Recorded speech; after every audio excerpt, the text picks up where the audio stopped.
Well, welcome to our habit series this morning. When you came in, you should have received one of these habit guides. If you did not get one this morning, you can grab one on your way out on the table out in the atrium. This guide is going to help us over the next 6 weeks leading up to Easter. It's just a way for us together to find some peace, get our priorities more balanced, just find some more time with the Lord to get to know God better. And so this guide is going to help us out through that.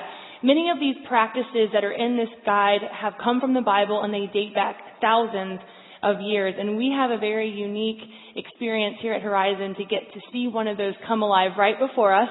So I want to introduce two men to you. If I could have Skylar Hensley and Jason Marr come on up. Can we give them a nice warm welcome?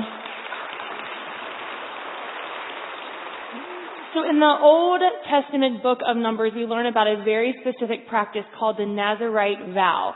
And this is basically where it's like a process where a man or a woman can come up with a very unique way that is unique to them to dedicate something to the Lord, to God, as a way to sacrifice something to say, thank you, God, for what you have done. And so these two right here are going to go on this Nazirite vow for the next 6 weeks. So that's the unique period of time during Lent. To show their dedication to God by they're not going to shave their faces and they're not going to cut their hair for the next 6 weeks. And then what happens is, I know we had our ooh, did you hear that? So what will happen is at the end of these vows, the church community often had a chance to get to see that vow acted out. So on Sunday, March 29th, these two men are going to come back looking very different. And we are going to give them a nice close shave, and we are going to buzz their hair right here in front of you, because we're going to get to see this lived out. So take a good look at them, because they're going to look a lot different in about 6 weeks, all right? Thank you, guys. Good luck with your vow. Can we give them a round of applause? So we just saw in the video that a habit can be formed or broken if a unique reward is involved, okay? So if there's a reward involved, we can either break a habit or we can make a habit. And we want to illustrate that this morning through a little friendly competition here in the chapel. Are you guys up for it? We have teams coming in to offer some rewards and candies to the left-hand side. The rest of you will watch in shame because you did not. Because there's not only the reward of candy, there's the reward of knowing that we are winners. And that was a big reward as well. If you're here with us today, first of all, you'll notice that I am not Ken Kington. Ken called me last night at midnight. He is stuck in Philadelphia. And so that was my cue that I need to work on a message last night at midnight. And hopefully the reward is something worth listening to by the time we're done. Today we're talking about a discipline called simplicity. And it's something that's totally countercultural. In fact, when we went to Belize a couple years ago, I remember a guy who owned several businesses here in the area. And he said, I'm so struck by the people in Belize.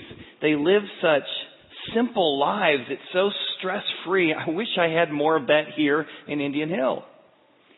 Another group of women went with a group to Monterey several years ago. And as they were interacting with the orphans heard them talk about how stressful and how difficult and how the pressure we live under here in the Western world. And as the women were heading back to America, several orphans turned to the women on our team and said, I feel so bad for you guys going back to all that stress. And she was like, oh my goodness, that is the persona we give off because we live these complicated lives. And so today I want to talk about a concept or a principle really that is this discipline of what we want to call the discipline of simplicity. And it's this: when I accumulate less, I can actually eliminate stress. Now this is so countercultural because we don't eliminate less, right? We pack our schedules with stuff. We put more and more pressures. We pack our hearts with obligations and burdens and expectations. And we have a tendency to think that happiness comes from more instead of thinking less stress comes from accumulating less, creating some margin in our life, creating some lack of clutter in our life. So I want to look at these ideas of the cue, the routine, and the reward. We have a culture that's continually cueing us. You're unhappy. You're discontent. You don't have what you want. And the routine that is set up by our culture is you need more. Pack your schedules more. Put more in. Pack more in. There's a little sliver here. And so we pack more and more into our lives. And the reward is we're busy, right? Nothing better than somebody come and say, how you doing? And what's most people say when you ask how you doing? Oh, busy. And busy in our culture means I'm important because I'm busy. But if you asked my hamster when I was a kid if they were busy, he was always busy. Every day he got up and he ran around in that thing and he drank and he pooed and he ran around that thing and he drank and he pooed. He was busy. And there's a psychological reward in our culture that says if you're busy, you're important. So how do we change that cue? Well, one of the things we do is we take that routine and just modify it a bit. We modify it so instead of being busy accumulating more, say, I want to start getting busy accumulating less. And there's a particular cue that's been in the church calendar for hundreds of years, and it was called Lent. And it was a time that cued people who were either thinking about God, had been devout God followers, or were those who were just sort of tapping into new levels. And said, we want to use this cue in your calendar to remind you to take some time to think about stepping back and get busy thinking about how you might accumulate less. What am I going to give up during this time?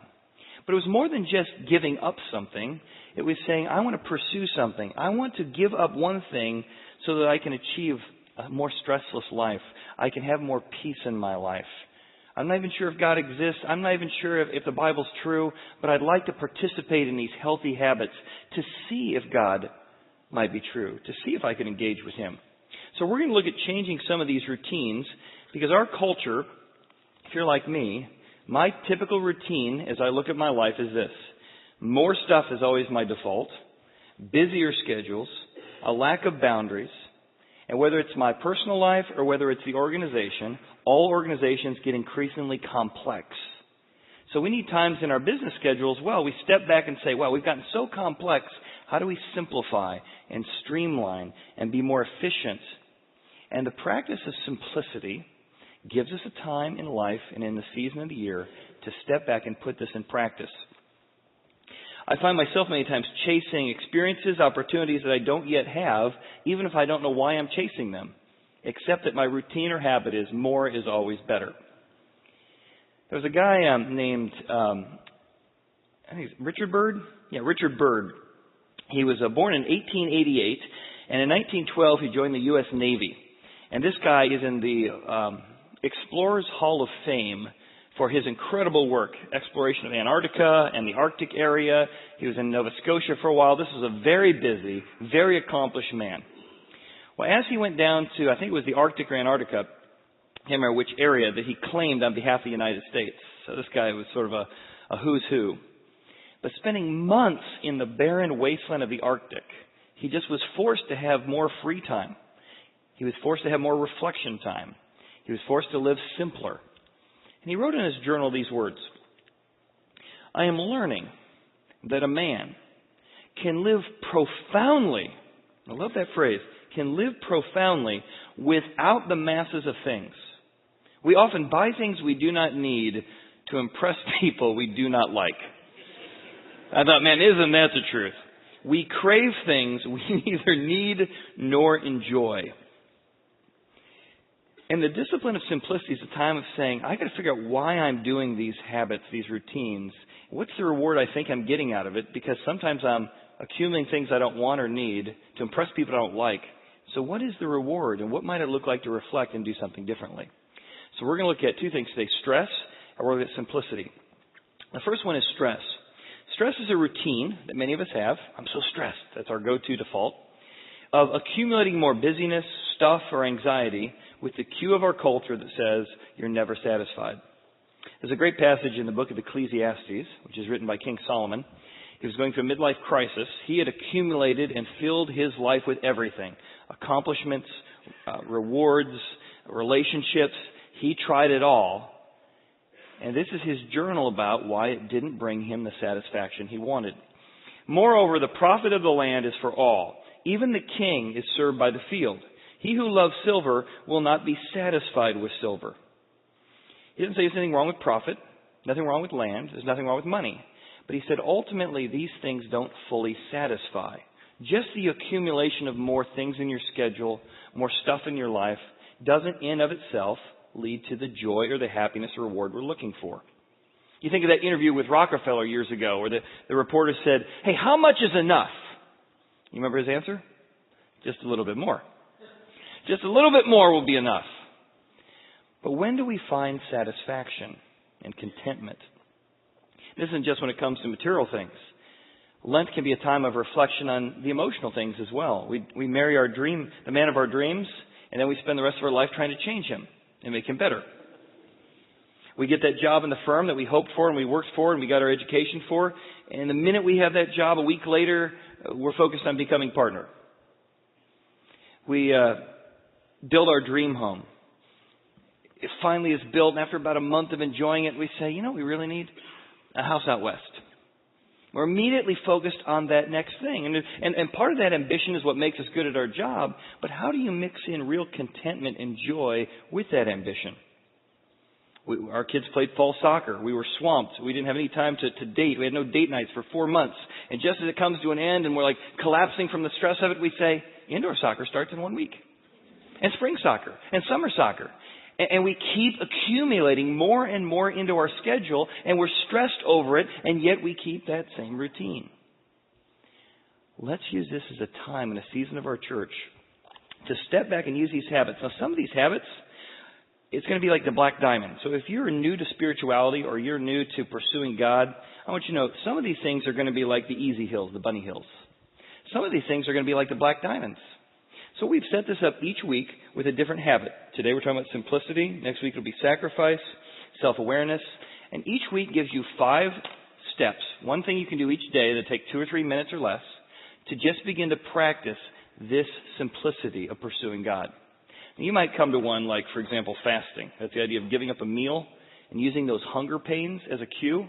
Every time your stomach growls, it's a cue to say, okay, God, I'm hungry, but I'm using this day, this lunch period, to say I want more of your peace, or I want your help with my family, or I need help in my marriage.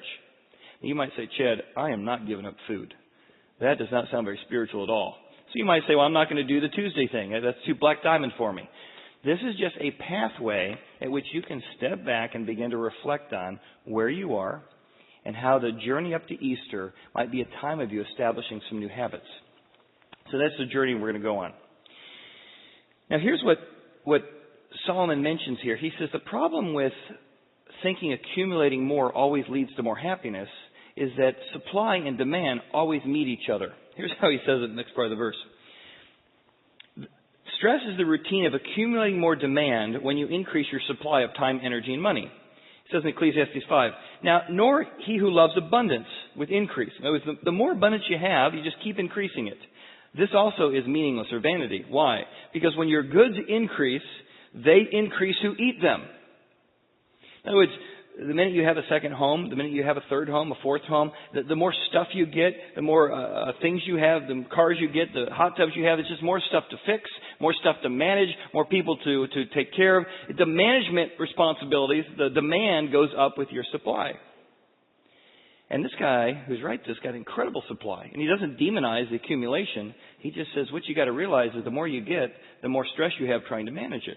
And for him, he said, but what profit does it have in the owners except to see them with their own eyes? I'm starting to see this as I'm adding stress to my life instead of taking it away. So with that in mind, let's contrast stress from simplicity. Simplicity, instead of always focusing on the next thing, is learning how to enjoy what you have. In other words, I'm now not busy getting what I don't have. I'm now busy learning how to enjoy what I do have. Here's how I put it in the notes. I'm busy enjoying what I have rather than chasing what I don't. There's nothing wrong with chasing. But what if we start enjoying what we already have? In fact, what would the reward be for that? Well, here's what it says in Ecclesiastes. The sleep of a laboring man.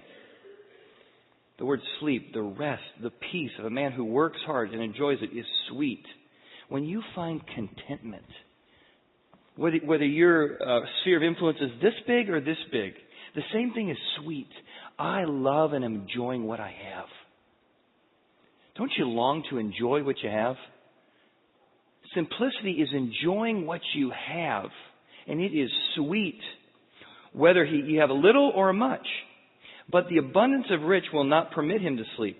When you don't learn to have contentment, the abundance, you're just worried about it all the time. You're worried you get a lot more you have, but a lot more to lose.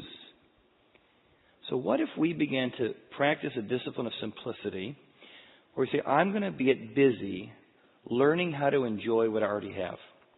I want to give you a few steps to do that. But let me give you some cues and some rewards. So the reward or the new routine is this.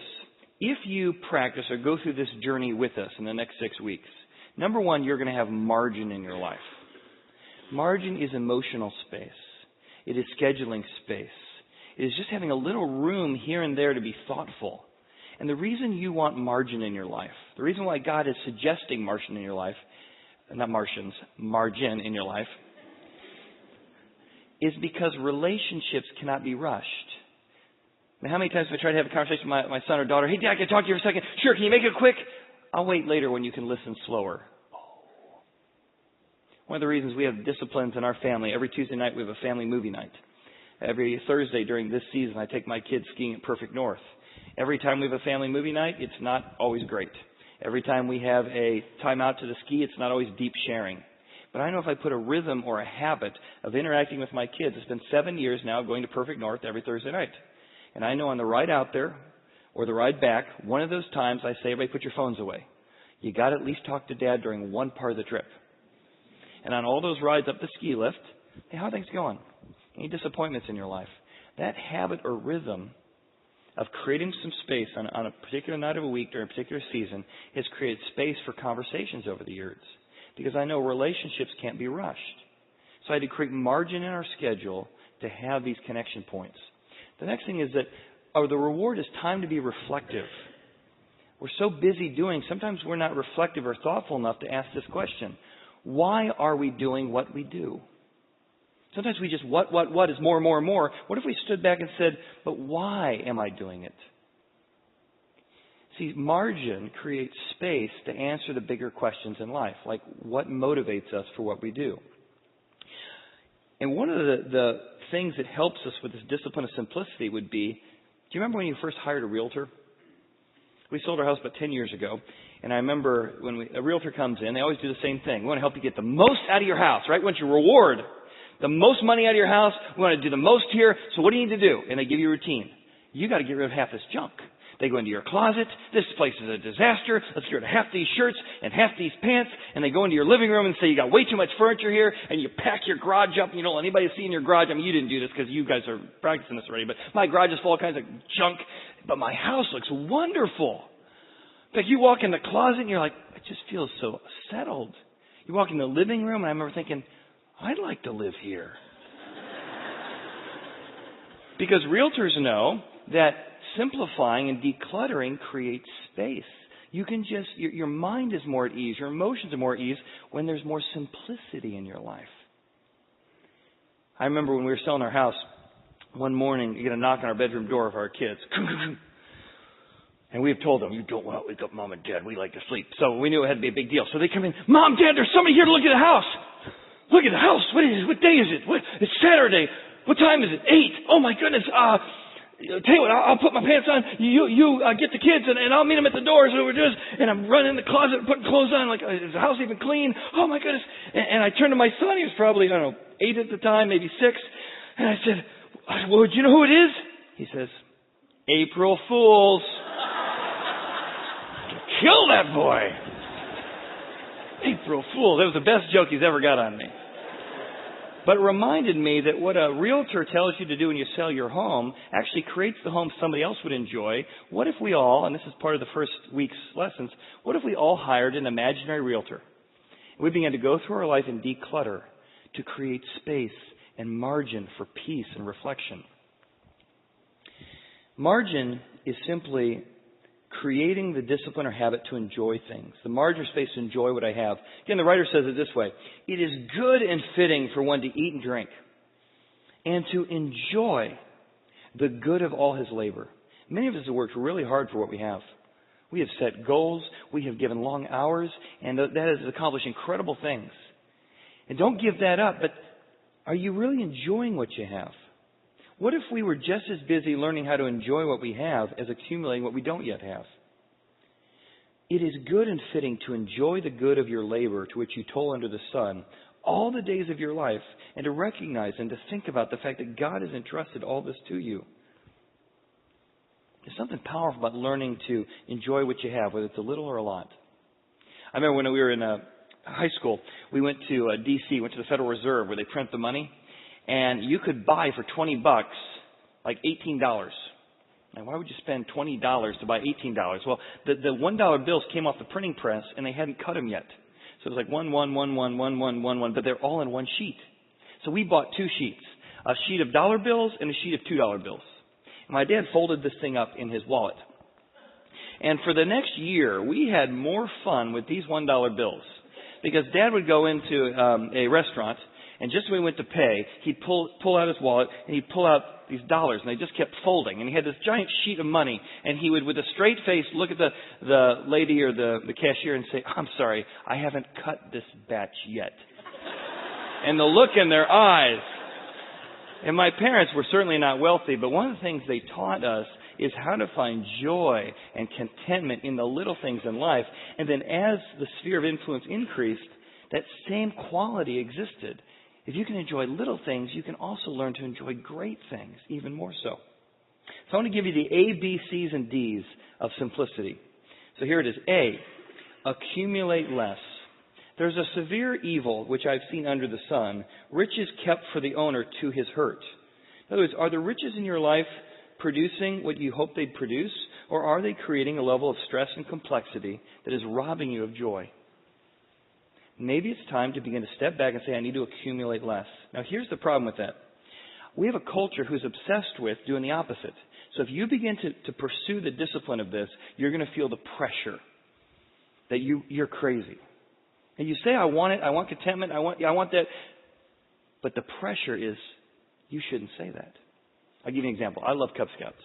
Let me start the story off by saying, I love Cub Scouts. I was a Cub Scout, was involved in Cub Scouts. So I volunteered as a Cub Scout leader for my son's den years ago. And so we had our first meeting. 200 people gathered together, and I was ready to do Pinewood Derby cars. I was ready to do hiking. I was ready to do Cub Scouting things. 200 of us packed in a room, and we talked for 20 minutes out of the 40 minutes about popcorn sales. So then they had a leaders meeting, and I'm ready to talk about what we're going to do and what we're going to teach the kids, and we talked for about 2/3 of the time about popcorn sales. So I raised my hand. I'll never do this again. I didn't know the rules. They said, yes, Chad. I said, well, what if this year we didn't sell popcorn? It was like I walked into a church and said, worship Satan or something. Oh, my goodness. We do not do popcorn. Okay. I said, what if everybody pays $5 extra, we get rid of this nonsense, and we just actually do like hiking stuff? I mean, the air got sucked out of the room because you always do popcorn sales. I talked to another friend of mine who every year they were busy. And so one fall I said, well, how are things going? They said, awesome. So why are they so awesome? We decided for the first time our kids are not going to do fall sports.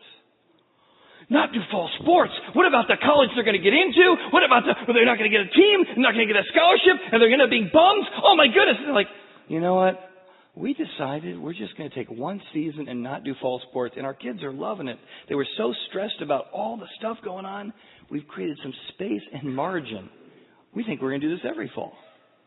And you can already feel the tension, can't you? Oh, we couldn't do that. I'm not prescribing any particular area. I'm just saying the pressure from the culture is that anything you want to cut, well, you can't do that. You can't do that. You can't do that.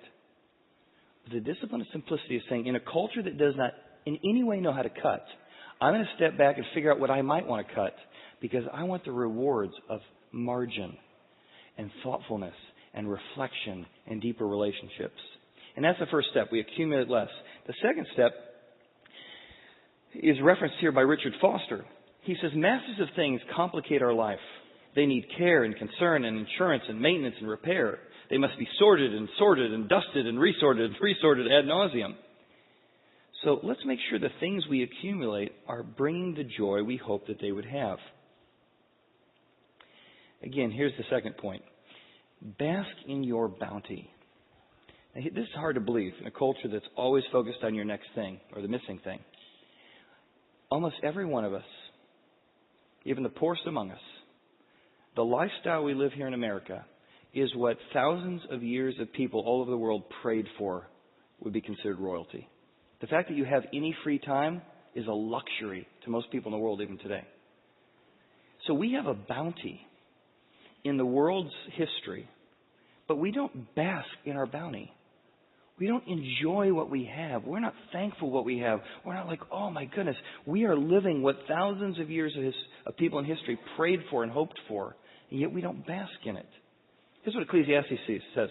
As for every man to whom God has given riches and wealth, and given him power to eat it, to receive his heritage and rejoice in his labor. And I love this again. Are you able to rejoice in your labor? To enjoy what you've worked so hard for? To enjoy the things that have been trusted to you? Because this, the ability to have joy in what you've done, is the gift of God. To bask in your bounty. For he will not dwell unduly on the days of his life, because God, I love this, God will keep you busy enjoying your stuff. So you can be busy accumulating what you don't have, or you can be busy enjoying what you do. The discipline of simplicity is a discipline of learning to enjoy what we have, the things around us, the bounty we've already been entrusted with. The second or third aspect of this is creating margin. Creating margin. The fool folds his hands and consumes his own flesh. Better a handful with quietness than both hands full, together with toil grasping for the wind. Which is a really long-winded way of saying there's two extremes. The fool, he's got way too much margin. He's lazy. He doesn't do anything. But then there's another person who's just so busy grasping after the wind. It's just never enough, never enough, never enough, never enough, never enough. But there's a third way that's not foolish and lazy, and it's not grasping after the wind. The third way is somebody, and look what he says it, who has a handful with quietness, that they enjoy what's in their hand. They're not lazy, mooching off others. They're not so striving over the next thing. They have what they have, and they, with quietness and peace and joy, say, man, I'm busy enjoying what I do have. What would it look like for you and I to create margin in our life? Margin in our spending. Margin in our scheduling. Instead of always arriving someplace panicked. What if we showed up 15 minutes late so in case there was an accident, or in case there was snow, or in case there were issues, we just weren't so anxious because we created space. Even when you look at how we do slides, there's space around it, right? If we'd crammed all the words up to here, all the way on the edge, you just feel anxiety from a graphic design perspective because there's no space. The same advertisements that are telling you to fill your life have not filled the page on the TV. They've created margin to entice you to not have margin in your life. So look at the advertisement and say, look at all that margin they have. I want some margin in my life. And step back to create margin. And then last is delete more. Delete more. Have a handful. Now you may have huge hands. Your ability to enjoy might be this much. Somebody else might be this much. Figure out what that is for you. What is the amount that you say, I can enjoy this much? And don't add stuff that's not going to add to that. And most of us in this room are not going to struggle with being the fool and the lazy. We're going to struggle more with the difference between contentment and our ambition driving us to accumulate more than what we can really enjoy. So what does it look like to delete more in your life? To sit down and say, what are we going to take out of our time? What are we going to take out of our stuff? What are we going to clean out of our closets? How are we going to make our homes and our places livable in a way we enjoy? You accumulate less. You can eliminate stress. That is what the Bible is describing in this idea of the discipline of simplicity. I want to invite the band to come up because instead of just talking about this in the series, we're going to try each week to give us a chance to practice creating some space to think, to be thoughtful, to be quiet, to have some solitude, to have some reflection. And we're going to give you this tool as a way for you to say, if I really want to do this, how would I even start? Each day, each week, a way to think about how to begin to process solitude and reflection in your life. If you ever listen to my playlist on my phone, I have two songs that are really ironic that I listen to all the time. They're my first two songs. The first one is Alabama, I'm in a Hurry and I Don't Know Why. Because I love being busy. And I got a huge capacity. So for me, the time at which I am not enjoying it, I got to really be packed because I really enjoy doing a lot of things. Love it. But often I need to step back and go, yeah, but why am I doing that particular thing versus something else? The next song on my playlist is by the Eagles, and that song is Learn to Be Still. So as I'm driving around all the time, I hear I'm in a hurry and don't know why, which prompts me to go, why am I doing what I'm doing? And then I listen to the Eagles, Learn to Be Still, as a cue for me to begin to reflect on the noise and the busyness of life. So I'm hoping that this series will be the cue for you to pursue the reward God has for you, to set up new routines, even just for a window of opportunity for 4 weeks, 6 weeks, to begin to step back and declutter and deaccumulate to find the kind of peace you're looking for. Because let's face it, the culture is not going to help us do this. Our culture is filled all the time. And it is not encouraging us to learn to be still.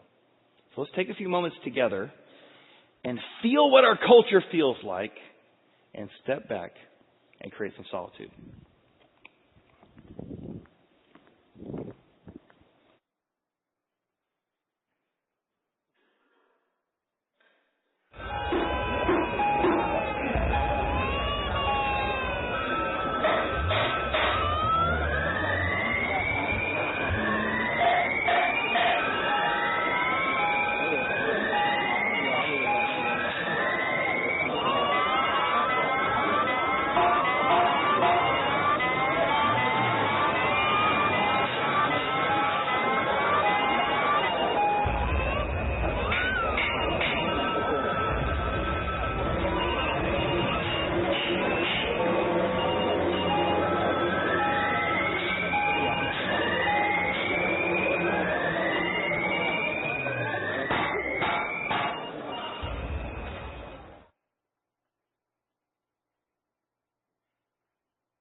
Well, I hope this will be a season where you will learn to be still.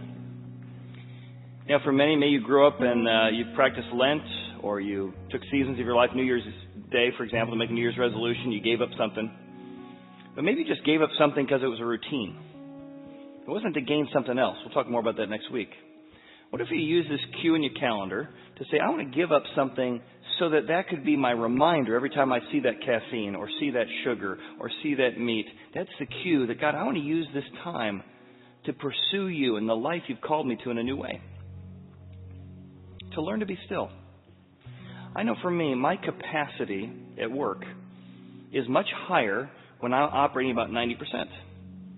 That 10% of margin allows me to get a phone call at midnight and say, I need you to speak tomorrow, and not be so stressed out that I couldn't take a couple hours and put that together. Now, if I did that every week I was working on my sermons on Saturday night, I'd be a problem. But that margin creates space for uncertainty, for tragedy, for difficulty. So I'll just give us one more moment. We're going to bow our heads and just ask God for whatever you're going to ask for the next 6 weeks. So it might be this: God, I'm not sure you really get involved in people's life. But if you do, I want to ask you to draw near to me as I try and draw near to you. I want, and pick one of these words, more joy in my life, more thankfulness in my life, more peace, a relational breakthrough, to overcome a habit, to overcome an addiction. Or maybe as simply as, God, I want a less stressful day to day. God, we're just so thankful of how practical you are. We're so thankful for how real you are. We just ask that this season will be times at church that we will draw and reach our hand out to you, and we ask that you will meet us where we are. That we'll find that these ancient practices that have been practiced by cultures for thousands of years can actually be implemented into our life. And the reward will be you and everything that you bring with it. We ask this in Jesus' name. Amen. Amen. Well, thank you for being here today. We look forward to you continuing the series with us next week as we look at the discipline of sacrifice. Thanks again. If you came prepared to give, there's some offering boxes on the way out. If you're new to the church, we'd love to put a name with a face. Third door on your left is the hearth room. Some volunteers and staff there to greet you.